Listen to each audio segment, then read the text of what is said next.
Sir నేను ఒకటే చెప్తున్నా సార్, జగన్మోహన్ రెడ్డి అనే వ్యక్తి ఆయన స్ప్లిట్ పర్సనాలిటీ వ్యక్తి సార్. ఇప్పుడు మొన్న నెల్లూరు జైలుకు పోయినాడు సార్. నెల్లూరు జైలుకు పోయింది ఎందుకు పోయాడు సార్? వాళ్ళ పార్టీ మాజీ శాసనసభ్యుడు చూడబోయినాడు సార్. అక్కడ పోయి ఆయన్ను చూసి ఆయన పరామర్శించకుండా బయటకు వచ్చేసి ఏదో 5 సంవత్సరాలు రేపో మాపో ఉన్నట్టు మాట్లాడుతాడు సార్. ఈ విషయానికి కూడా మేము ఒక ప్రతిపక్ష నాయకుడిగా ఈ రాష్ట్రంలో ఏ ప్రాంతానికైనా వచ్చే అర్హత ఆయనకు ఉంటుంది సార్.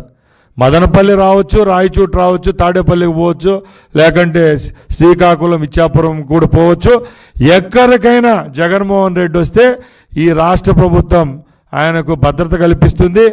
ముందు మా నాయకుడు, మా ముఖ్యమంత్రి గారు ముఖ్యమంత్రిగా లేని కాలంలో వస్తే మీలాగా పోలీసులను, రౌడీలను అడ్డం పెట్టుకొని అడ్డపడి మా మీదే కేసులు పెట్టే సంస్కృతి మాకైతే లేదు.